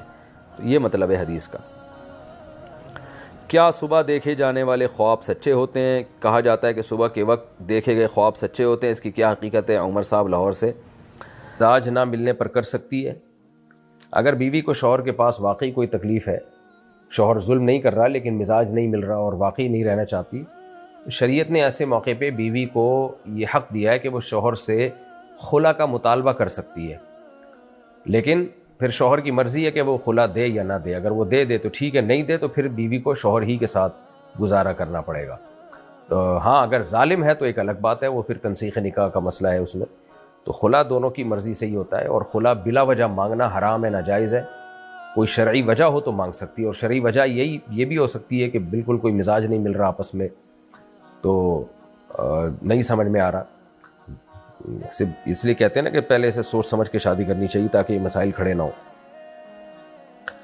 باقی دیکھیں یہ جو خواتین کہتی ہیں نا مزاج نہیں مل رہا، عورت کی طبیعت میں اللہ نے استقرار نہیں رکھا، ٹھہراؤ نہیں ہے.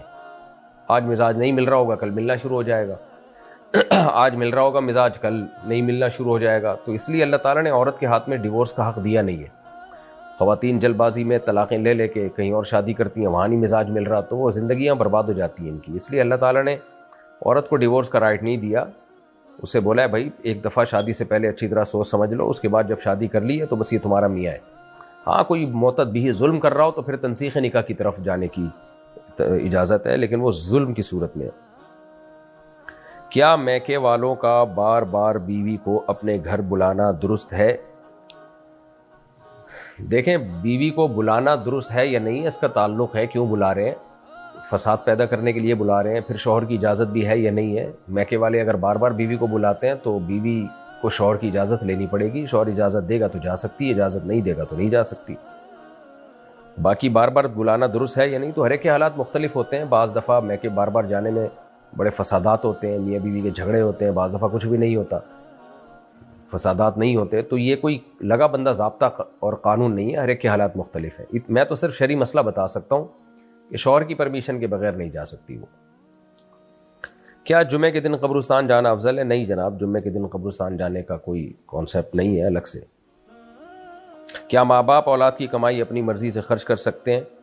ماں باپ اگر ضرورت مند ہیں اور ان کا ذریعہ آمدن نہیں ہے تو پھر اولاد کی کمائی سے وہ لے سکتے ہیں، اپنی بنیادی ضرورتوں پہ خرچ کر سکتے ہیں. اور اگر ماں باپ نہیں ہے، ان کے کمائی کا کوئی ذریعہ ہے تو پھر اولاد سے زبردستی وہ کمائی نہیں لے سکتے. البتہ شریعت نے اخلاقی طور پر اولاد کو پابند کیا ہے کہ تم یوں ہی سمجھو کہ تمہارا مال تمہارے ماں باپ ہی کا ہے.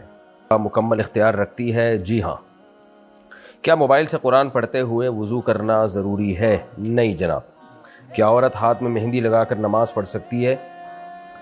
مہندی لگا کے نماز پڑھ سکتی ہے، اس میں کیا حرج ہے. البتہ بعض مہندیاں ایسی ہوتی ہیں ان کی پوری پرت جم جاتی ہے، اس کے اندر پھر پانی نہیں جاتا، تو پھر اس مہندی لگانے کے بعد، اس قسم کی مہندی لگانے کے بعد پھر وضو نہیں ہوگا اگر اس کی پوری لیئر جم گئی ہے اور پانی اس میں آپ نے ٹپکایا جا نہیں رہا اندر. کیا زبردستی نکاح کرانا شرعاً جائز ہے؟ نہیں جناب. اگر آن لائن بیچنے والے کے پاس مال موجود نہ ہو تو بیچ سکتا ہے؟ نہیں، بیچ نہیں سکتا. جو چیز آپ کے پاس نہیں ہے، آپ کے قبضے میں نہیں ہے، آپ اس کو آگے فروخت شرعی طور پہ نہیں کر سکتے. آپ کی ملکیت بھی ہونا ضروری ہے اور آپ کا قبضہ ہونا بھی ضروری ہے. ہاں یہ الگ بات ہے کہ بیچنے کا وعدہ کر سکتے ہیں، آپ کسٹمر پکڑ سکتے ہیں کہ بھئی میں تمہیں یہ ایسی چیز بیچوں گا ان فیوچر، اتنے کی بیچوں گا، تم اگر چاہتے ہو خریدنے میں دلچسپی رکھتے ہو تو میں بتاتا ہوں. پھر اگر وہ کہے ہاں میں انٹرسٹڈ ہوں تو پھر آپ وہ چیز خریدیں، اپنی ملکیت میں لائیں، پھر اسے کہیں کہ اب بتاؤ خریدنی ہے، وہ خرید لے تو بیچ دیں، نہیں ہے تو پھر وہ آپ کی. کسی کے لیے بد دعا کرنا جائز ہے اگر وہ ظلم کرتا ہو؟ نارملی تو بد دعا کرنا اچھا کام نہیں ہے، بہت ہی کوئی زیادہ اذیت پہنچا رہا ہو تو جائز ہے بد دعا کرنا. پھر کیا جادو کے شک میں کسی سے رشتہ توڑا جا سکتا ہے؟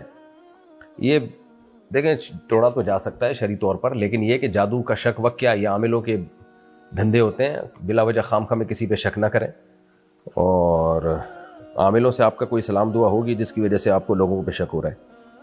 بیوی شوہر کی اجازت کے بغیر ہسپتال میں نوکری کر سکتی ہے؟ نہیں، کہیں بھی نوکری نہیں کر سکتی جب تک شوہر کی پرمیشن نہ ہو. ہاں اگر شوہر بنیادی نان نفقہ دے ہی نہیں رہا اس کو، جو اس کے بیسک ضرورتیں ہیں، جو کھانا پینا بیسک ضرورتیں ہوتی ہیں وہ نہیں دے رہا تو پھر کر سکتی ہے. اگر شوہر اپنی بیسک بنیادی ذمہ داریاں پوری کر رہا ہے تو پھر بیوی شوہر کی اجازت کے بغیر کہیں بھی جاب نہیں کر سکتی. مرد کے لیے کان میں چھلا پہننا جائز ہے؟ نہیں، جائز نہیں ہے. والدین کی اجازت کے بغیر نوکری شروع کرنا گناہ تو نہیں ہے؟ نہیں جناب، جائز ہے۔ بیوی اگر شوہر کے فون میں غیر مناسب چیزیں دیکھ لے تو اس کا رد عمل کیا ہونا چاہیے؟ اس کا رد عمل کیا ہونا چاہیے؟ شوہر کو سمجھائے کہ مت کرو یہ کام، یہی ہونا چاہیے، اور کیا ہو سکتا ہے۔ باقی اس بیس پہ اس کو دنیا کے سامنے ذلیل کرنا، لوگوں کے سامنے اپنے شوہر کی برائیاں کرنا، یہ بہت بڑا جرم ہے۔ اس سے شوہر کے دل میں ہمیشہ کے لیے بیوی کے بارے میں بال آ جاتا ہے، تو بعد میں وہ توبہ کر بھی لیتا ہے تو بیوی کے بارے میں اس کے دل میں بال آ جاتا ہے کہ اس نے میری عزت کا خیال نہیں رکھا۔ اللہ تعالیٰ نے میاں بیوی کو ایک دوسرے کا لباس بنایا ہے، ایک دوسرے کے رازوں پہ پردہ ڈالنے والا، نہ یہ کہ ایک دوسرے کے رازوں کو کھولنے والا۔ تو اس کو سمجھائیں، اس کے لیے دعا کریں، دنیا کے سامنے مت اس کی برائی کو دنیا کے سامنے مت لے کر آئیں۔ بیوی اگر یہ ہوگی، کیا بیوی شوہر کے اکاؤنٹ کی ٹرانزیکشن چیک کر سکتی ہے؟ اگر شوہر اجازت دے تو کر سکتی ہے، ورنہ نہیں۔ کیا مسجد میں اونچی آواز میں تلاوت کرنا درست ہے؟ اگر کوئی نماز نہ پڑھ رہا ہو، کسی کے کو خلل واقع نہ ہو رہا ہو، کسی کو تکلیف نہ ہو رہی ہو تو جائز ہے، ورنہ جائز نہیں ہے۔ کیا بد دعاؤں سے انسان کی تقدیر بدل سکتی ہے؟ دیکھیں، تقدیر کی دو قسمیں، ایک تقدیر معلق، ایک تقدیر مبرم۔ تقدیر مبرم کبھی تبدیل نہیں ہوتی، بلکہ دعا بھی اسی کا حصہ ہوتی ہے، اور تقدیر معلق یہ ہوتی ہے کہ اس آدمی کے ساتھ ایسا ہوگا، لیکن اگر کوئی اس کے لیے دعا کر دے یا بد دعا کر دے تو پھر ایسا ہو جائے گا۔ تو اصل جو تقدیر مبرم ہے نا، جو اللہ کے علم کا نام ہے، وہ تو چینجیبل نہیں ہے، اس میں تو اللہ کو پتہ ہوتا ہے فلاں شخص فلاں کے لیے بد دعا کرے گا اور میں بد دعا قبول کر کے فلاں کو نقصان دے دوں گا، تو وہ بد دعا بھی اسی تقدیر کا حصہ ہوتی ہے۔ تو بد دعا کرنی نہیں چاہیے، بہت ہی مجبوری ہو تو بد دعا کر لیں، کی جا سکتی ہے، اور پھر اس سے اس کو نقصان بھی ہو سکتا ہے۔ عورت میک اپ کر کے محرموں، یہ کیا لکھا ہے، محرموں میں جا سکتی ہے؟ جی، محرم سے عورت کا پردہ نہیں ہوتا۔ کیا سوتیلی ماں کا احترام کرنا بھی اولاد پر لازم ہے؟ جی ہاں، سگی ماں تو زیادہ حق ہے اس کا، لیکن سوتیلی ماں کا بھی اس حیثیت میں تو حق ہے کہ آپ کے والد کے لیے، آپ کے والد کے ریفرنس سے وہ آپ کے لیے قابل احترام ہے، اور اس سے قیامت تک آپ کا نکاح بھی نہیں ہو سکتا، اس لیے کہ اللہ نے اس کے رشتے کو بھی ایک رشتہ قرار دیا ہے، تو اس سینس میں اس کا احترام بھی لازم ہے۔ شوہر کا بیوی پر ہاتھ اٹھانا کبیرہ گناہ ہے؟ دیکھیں، بلا وجہ بیوی پہ ہاتھ اٹھانا تو کبیرہ گناہ ہے، لیکن اگر کوئی عورت جائز چیزوں میں شوہر کی اطاعت نہیں کر رہی ہے تو پھر اللہ تعالیٰ نے 3 راستے بیان کیے، کیونکہ مرد گھر کا سربراہ ہے، اور سربراہ کو اجازت ہوتی ہے سختی کرنے کی، ورنہ وہ سربراہ نہیں ہوگا، وہ تو پھر خانسامہ ہوگا۔ دنیا میں جتنی بھی ریاستیں ہیں، جتنی بھی حکومتیں ہیں، ان کو اپنے ماتحتوں کو جائز چیزوں میں اجازت ہوتی ہے کہ اگر وہ لاء کو فالو نہ کریں تو وہ پنشمنٹ کر سکتی ہے، تبھی تو وہ سربراہ ہے، تبھی تو نظام مملکت چلتا ہے۔ تو گھر بھی ایک چھوٹی سی اسٹیٹ ہوتا ہے، ریاست ہوتی ہے گھر بھی، اس میں اللہ نے مرد کو سربراہ بنایا ہے، تو پہلے اس کو یہ کہا ہے کہ برداشت کرو، یعنی بیوی کی اگر کوئی نافرمانی ہے بھی تو برداشت کرو، جس حد تک برداشت کر سکتے ہو، اور اگر ناقابل برداشت معاملہ ہو رہا ہے تو فعظوہن، اللہ نے پہلے حکم دیا کہ ان کو محبت سے نصیحت کرو، اور پھر بھی اگر باز نہیں آ رہی ہیں واہجروہن فی المضاجع، تو ان سے روٹھ جاؤ، بستر الگ کر دو، پھر بھی باز نہ آئے تو وضربوہن، پھر اللہ نے اجازت دی ہے کہ تم ہاتھ اٹھا سکتے ہو، تو تیسرے درجے میں۔ تو یہ کوئی قابل تعریف کام نہیں ہے، لیکن شدید مجبوری میں اللہ نے اس کی اجازت دی ہے، کیونکہ اگر مرد کا گھر میں رو بھی ختم ہو گیا، اس کی اطاعت ختم ہو گئی، تو پھر وہی نظام ہو جائے گا جو آپ یورپ امریکہ میں جا کے دیکھ لو، خاندانی نظام ہی تباہ و برباد ہو جائے گا۔ کیا گھر میں پالتو پرندہ رکھنا جائز ہے؟ جی جائز ہے۔ کیا لڑکی برتن دھونے یا کپڑے دھونے سے انکار کر سکتی ہے؟ برتن دھونے یا کپڑے دھونے سے انکار بڑا مبہم سا سوال ہے۔ گھر میں جب رہتے ہیں تو سب مل جل کے کاموں کو بانٹ کے کرتے ہیں، تو اگر کوئی لڑکی کسی فیملی میں رہ رہی ہے اور گھر میں کام تقسیم ہے، سب نے کام کرنے تو اس نے بھی کرنے، اور اگر کوئی بہت مالدار گھرانہ ہے یا لڑکی کوئی بہت ہی کوئی شاہی خاندان سے آئی ہے جن کے گھروں میں رواج ہی نہیں ہے کام کرنے کا، سارے کام نوکر چاکر کرتے ہیں، تو پھر یہ بھی انکار کر سکتی ہے۔ لیکن جو متوسط درجے کے گھر ہوتے ہیں، جو درمیانے درجے کے گھر ہوتے ہیں، ان میں تو لڑکیاں گھروں کے کام کرتی ہیں، مرد باہر کے کام کرتے ہیں، تو جیسے مرد باہر کے کاموں کا انکار نہیں کر سکتا تو لڑکی گھر کے کاموں کا انکار نہیں کر سکتی۔ شوہر بیوی کو پردہ کرانے پر مجبور کر سکتا ہے؟ شرعی طور پر شوہر کو یہ رائٹ ہے کہ وہ اپنی بیوی کو پردہ کرانے پر مجبور کر سکتا ہے، لیکن آج کل ہوتا یہ ہے کہ آپ کو پہلے سے پتہ ہوتا ہے یہ لڑکی بے پردہ ہے، پردہ نہیں کرتی، پھر آپ اس سے شادی کر لیتے ہیں، پھر سختی کرنا شروع کر دیتے ہیں، تو اس کو پھر یہ اعتراض ہوتا ہے کہ اگر آپ نے پردہ ہی کرانا تھا تو آپ پہلے بتا دیتے مجھے، یا پردہ دار عورت تلاش کر لیتے، تو اس سختی کا فائدے کے بجائے الٹا نقصان ہوتا ہے۔ تو اس لیے اگر پہلے سے آپ شریعت کا حکم یہ ہے کہ باپردہ عورت تلاش کریں نکاح کے لیے آپ تو، اور اگر باپردہ سے شادی نہیں کی ہے تو اب آپ سختی کریں گے تو فائدہ نہیں ہوگا اس کا، تو اس میں سختی نہیں کرنی چاہیے، اس میں محبت سے سمجھانا چاہیے، تبلیغ کرنی چاہیے۔ کیا پڑوسی کے درخت کا پھل بغیر اجازت لینا جائز ہے؟ کسی کی بھی چیز بغیر اجازت کے جائز نہیں ہے، پڑوسیوں سے اجازت لے لیں کہ آپ کی شاخیں ہمارے گھر کو کور کیا ہوا ہے انہوں نے، کچھ پھل ہمارے ہاں گر جاتے ہیں یا ہم توڑ سکتے ہیں تو ہم توڑ لیں، امیدیں شریف لوگ ہوں گے انشاءاللہ اجازت دے دیں گے آپ کو۔ کیا مسجد میں بچوں کو لانا منع ہے؟ نہیں، البتہ بہت چھوٹے بچے جو مسجد میں بالکل بھی خیال نہ کریں، پیشاب کر دیں، کوئی نگرانی کرنے والا نہ ہو، ایسے بچوں کو مسجد میں چھوڑ کے نہیں جانا چاہیے۔ ہم نے بھی اپنی مسجد میں دیکھا ہے بہت چھوٹے بچوں کو لوگ لے آتے ہیں، بچہ پیشاب کر دیتا ہے تو پھر اس کا پیشاب بھی نہیں صاف کرتے، وہ کمیٹی کے ذمہ ہوتا ہے کہ صاف کروائیں اس کو، تو یا تو ان کی کیئر کریں، ان کو اپنے ساتھ کھڑا کریں، ادروائز پھر ان کو نہ لے کر آئیں۔ کیا نکاح میں گانے بجانے سے نکاح پر اثر ہوتا ہے؟ نکاح میں جب گانے بجانے ہوں گے، اللہ کی نافرمانی ہوگی تو ظاہر ہے اللہ کی نافرمانی جب جس نکاح میں ہوگی تو برکتیں کہاں ہوں گی؟ بے برکتی ہوں گی۔ آپ دیکھ لو طلاقوں کا رواج کتنا بڑھ گیا نکاح میں، اور جہاں بھی اللہ کی نافرمانی ہوگی تو بے برکتی ہوگی اس کی۔ لڑکی کو نکاح میں مہر کی رقم کم کروانے پر مجبور کیا جا سکتا ہے؟ کیا جا سکتا ہے، وہ نہ ہو مجبور، وہ کہیں ہم نہیں کر رہے شادی، وہ ہم کہیں اور کر رہے ہیں، جو ہمیں زیادہ مہر دے گا، تو یہ تو آپس کی بارگیننگ ہے، اس میں آپ مجبور کریں، وہ نہ ہو مجبور، کوئی بندوق کی نوک سے تھوڑی کوئی کسی کو مجبور کر سکتا ہے۔ آپ کہیں نہیں جی ہم نے نہیں کرنی شادی، ہمیں ہم کم مہر دیں گے، وہ کہیں نہیں ہم انکار کر رہے ہیں، ہم زیادہ مہر لیں گے۔ تو کیا ماں باپ کے مرنے کے بعد بہن بھائیوں کا خرچہ لازم ہے؟ جی، ماں باپ کے مرنے کے بعد بہن بھائیوں کا خرچہ ان بھائیوں پر آ جاتا ہے جو مالدار ہیں، یعنی جن کے پاس پیسہ ہے ان کے ذمہ آ جائے گا۔ چوری شدہ چیز استعمال کرنے والے پر بھی گناہ ہے؟ اگر پہلے سے پتا ہو کہ یہ چیز چوری کی ہے تو اس کو خریدنا جائز نہیں ہے اور اس کو استعمال کرنا بھی جائز نہیں ہے۔ بیوی شوہر کے رات دیر سے آنے پر پوچھ گچھ کر سکتی ہے؟ جی کر سکتی ہے، اگر شوہر کی نائٹ ڈیوٹی نہیں ہے تو رات بیوی کے ساتھ گزارنا یہ بیوی کا حق ہے، اگر اس میں کوئی غیر معمولی تاخیر کرتا ہے تو پھر بیوی کو اس سے اپنا مطالبہ کرنے کا حق ہے۔ کیا مسلسل غیبت کرنے والے سے تعلق رکھنا درست ہے؟ نہیں جناب، جو لوگ صبح شام غیبتیں کرتے ہیں ان سے تعلق رکھنے سے آپ کو غیبتیں سننے کی بیماری پیدا ہو جائے گی، پھر اگر کوئی کسی کی تعریف کرے گا تو آپ کو برین ہیمریج کا خطرہ ہوگا، کیونکہ ایسے لوگ پھر اتنا منفی سوچتے ہیں کہ ان کو برائیاں سننے ہی کی عادت ہو جاتی ہے۔ تو جیسے غیبت کرنا جائز نہیں ہے، غیبت سننا بھی جائز نہیں ہے۔ کیا لڑکی موٹر سائیکل چلا سکتی ہے؟ آج کل لڑکیوں میں بہت زیادہ رجحان بڑھ رہا ہے موٹر سائیکل چلانے کا، یہ بہت ڈینجرس ہے، اس کے بہت نقصانات ہیں، ایکسیڈنٹ کے بہت زیادہ خطرات ہیں، بائکوں کا شہر میں آپ حالات دیکھیں، بے پردگی کا خطرہ تو ہوتا ہی ہے، اس کے علاوہ جو حادثات کا خطرہ ہے وہ بہت زیادہ ہے، تو اس کو کبھی بھی اپریشیٹ نہیں کرنا چاہیے۔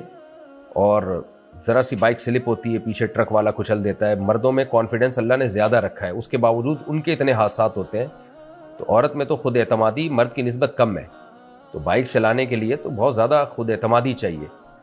تبھی آپ دیکھ لیں کہ جو بھی خود اعتمادی والے کام ہوتے ہیں پوری دنیا میں زیادہ تر وہ مردوں ہی کے حوالے کیے جاتے ہیں، تو اس میں ایکسیڈنٹ کا بھی بہت خطرہ ہے، جانوں کا بھی خطرہ ہے، بے پردگی کا تو ہے ہی خطرہ، اور اگر کوئی فل پردے میں بھی چلائے تو بھی اس میں ایکسیڈنٹ کا خطرہ تو بہرحال ہوتا ہی ہے، تو اس لیے اس کو بالکل بھی اپریشیٹ نہیں کرنا چاہیے اس عمل کو۔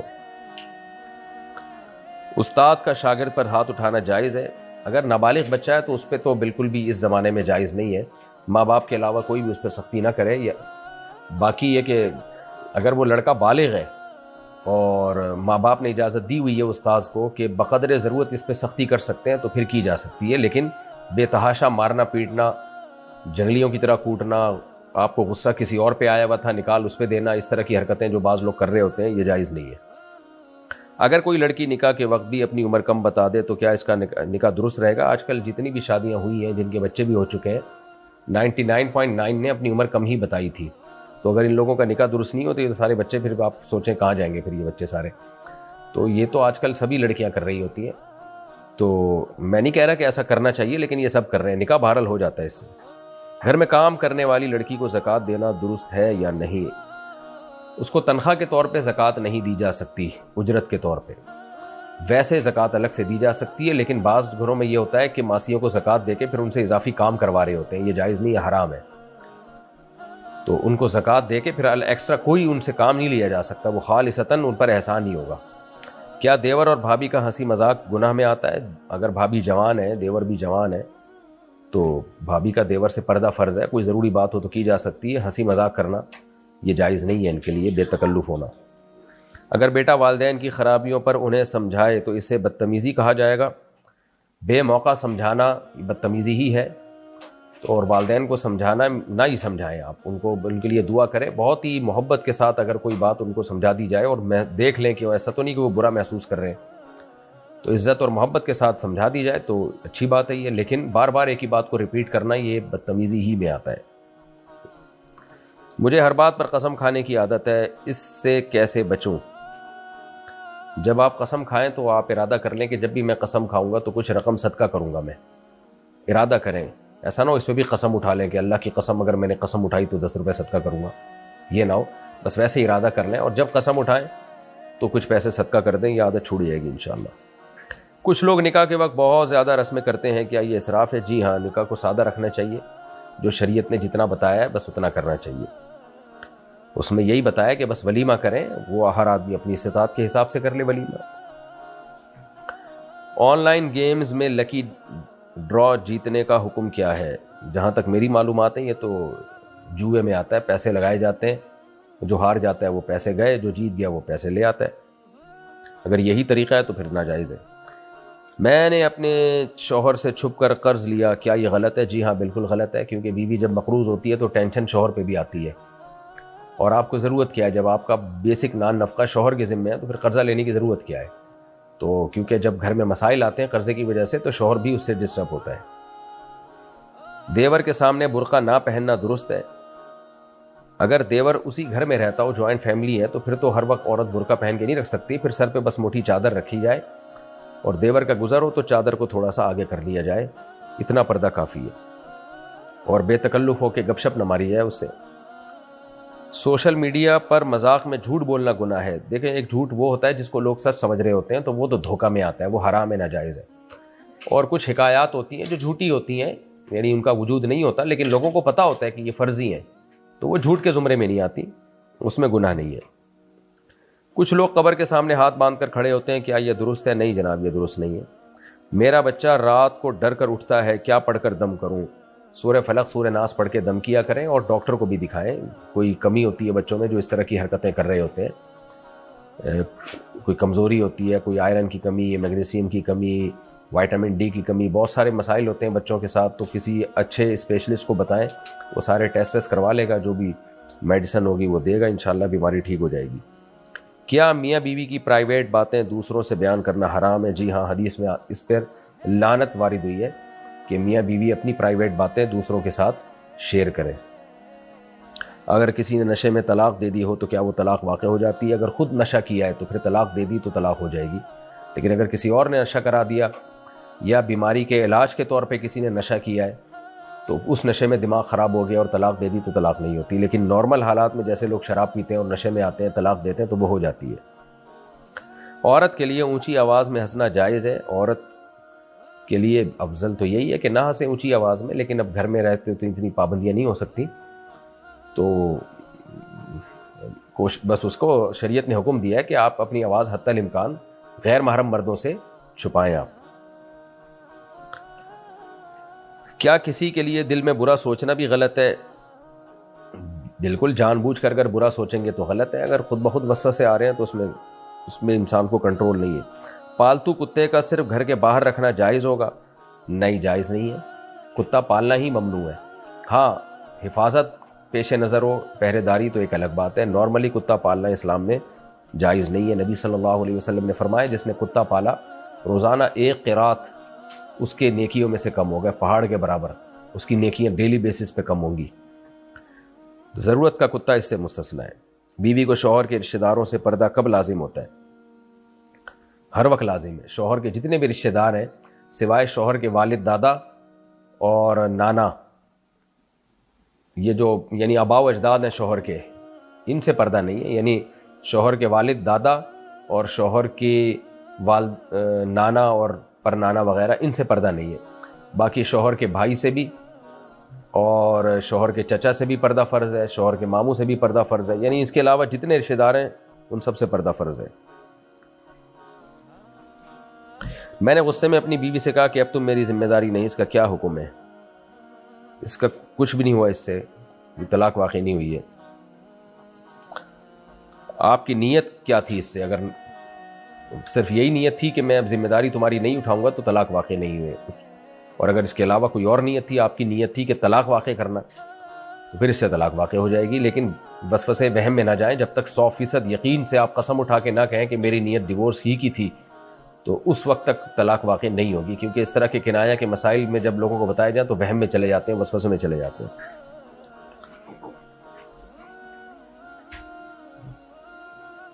غیر مسلم کو دعا میں یاد کرنا جائز ہے؟ نہیں، غیر مسلم کے لیے دعا جائز نہیں ہے۔ ماں کی نافرمانی کبیرہ گناہ ہے، کیا اس کی تلافی ہو سکتی ہے؟ جی ہاں، عقوق الوالدین کبیرہ گناہوں میں شامل کیا گیا ہے اس کو۔ اب اس کی تلافی یہی ہو سکتی ہے کہ والدہ اگر زندہ ہیں تو جا کے ان کو منا لیں، خدمت کر لیں، دنیا سے جا چکی ہیں تو اللہ کے سامنے گڑ گڑا کے توبہ کریں، استغفار کریں، اور ان کے لیے خوب خوب ایصال ثواب کریں، مغفرت کی دعائیں کریں۔ اگر ساس بہو پر ظلم کرے تو شوہر کا کیا فرض ہے؟ شوہر کا فرض ہے کہ وہ اپنی ماں کو ظلم نہ کرنے دے، پھر بھی اگر وہ ظلم کر رہی ہے تو بیوی کو اپنی ماں سے الگ لے کے گھر دے۔ شادی میں ناچ گانا ہو تو وہاں شرکت کرنا جائز ہے؟ نہیں۔ میں اپنے بچوں کو موبائل دوں یا نہ دوں؟ بالکل نہیں، ہرگز نہیں دیں آپ۔ میں نے قسم کھائی تھی کہ فلاں کام نہیں کروں گا، اب توڑ دی، کفارہ کیا ہوگا؟ گناہ بھی کیا آپ نے قسم توڑ کے، اب کفارہ یہ ہے کہ 10 غریبوں کو 2 ٹائم کا کھانا کھلا دیں آپ، یا 2.25 کلو گندم ہر غریب کو دے دیں، یعنی 2.25 کلو گندم کو 10 سے ضرب دیں، اور یعنی 10 غریبوں کو وہ دے دیں آپ گندم، یا اتنے پیسے دے دیں۔ اور اگر آپ خود غریب ہیں تو پھر 3 روزے لگاتار رکھ لیں۔ بھیک مانگنے والوں کو پیسہ دینا ثواب ہے یا نہیں ہے؟ آج کل پیشہ ور بھکاری بہت ہیں، مستحق نہیں ہوتے، بس ان کا پیشہ ہی کم یہ ہوتا ہے، تو ان لوگوں کو نہیں دینا چاہیے، اس سے ان کی عادتیں خراب ہوتی ہیں۔ لیکن بہرحال اگر کوئی واقعی مستحق ہے تو دینے میں ثواب ہوگا انشاءاللہ۔ دفنانے کے بعد قبر کے پاس کچھ پڑھنا ضروری ہے؟ نہیں، کچھ پڑھنا ضروری نہیں ہے، بس دعا ہے، سنت۔ باقی عبداللہ ابن عمر کا ایک اثر ہے کہ سورہ بقرہ کا آخری رکوع اور سورہ بقرہ کا پہلا اور آخری رکوع ایک اثر ہے، لیکن لوگوں نے اس کو بھی ایسا فرض واجب سمجھ لیا ہے، تو بس سنت عمل اتنا ہی ہے کہ آپ میت کو دفنائیں اور اس کے لیے دعا کر کے واپس آ جائیں۔ کیا دوران نماز موبائل بج جائے تو نماز چھوٹ جاتی ہے؟ نہیں، نماز چھوٹتی نہیں ہے، البتہ اس موبائل کو بند کرنا لازم ہے۔ گھر میں قرآن کو اونچی جگہ رکھنا ضروری ہے؟ جی، ادب کے تقاضا یہی ہے کہ قرآن کو اونچی جگہ پہ رکھا جائے۔ شوہر بیوی کے گھر والوں کو برا بلا کہے تو کیا حکم ہے؟ کیوں کہہ رہا ہے برا بلا؟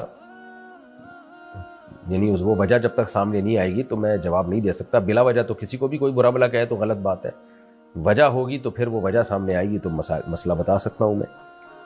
عورت کے لیے پاؤں میں پائل کی آواز پر کوئی پابندی ہے؟ پابندی ہے، وَلَا يَضْرِبْنَ بِأَرْجُلِهِنَّ لِيُعْلَمَ مَا يُخْفِينَ مِنْ زِينَتِهِنَّ۔ اللہ فرماتے ہیں کہ اپنے پاؤں کو زمین پہ اتنی زور سے نہ ماریں کہ پائل کی آواز باہر جائے، غیر مردوں کے کان میں جائے، تو عورت اپنا زیور غیر مردوں سے چھپائے گی، اس پر لازم ہے۔ بچوں کی سالگرہ منانا جائز ہے؟ غیر اسلامی غیر شرعی طریقہ ہے، انگریزوں سے آیا ہوا ہے۔ نبی صلی اللہ علیہ وسلم نے فرمایا من تشبہ بقوم فہو منہم، جو کسی قوم کی مشابہت اختیار کرتا ہے انہی میں سے ہے۔ اور انتہائی پرلے درجے کی احمقانہ قسم کی رسم ہے کہ آپ کی زندگی میں 1 سال کم ہو گیا اور آپ بلا وجہ کیک کاٹ رہے ہیں، تو بچکانہ کام ہے یہ، بچکانہ لوگوں پہ سوٹ کرتے ہیں، سمجھدار پڑھے لکھے لوگوں کے یہ کام نہیں ہے۔ بیوی اگر شوہر سے، اچھا لوگ کہتے ہیں سالگرہ کے نام پہ کوئی اگر خوش ہو رہا ہے تو ہونے دو، تو بھائی خوش ہونے کے لیے اور بہت ساری چیزیں ہیں نا، وہ بہت سارے مواقع ہیں، ان پہ خوش ہو جائیں آپ، عید بقرعید پہ خوش ہو جائیں آپ، بچے نے کوئی چیز یاد کر لی اس پہ کوئی ایونٹ رکھ لیں، کوئی قرآن حفظ کر لیا یا ABCD یاد کر لی اس نے، کچھ بھی کوئی ایونٹ کسی کام پہ ہونا چاہیے نا، کوئی پویم یاد کر لی اس پہ آپ کوئی ایونٹ کر لیں،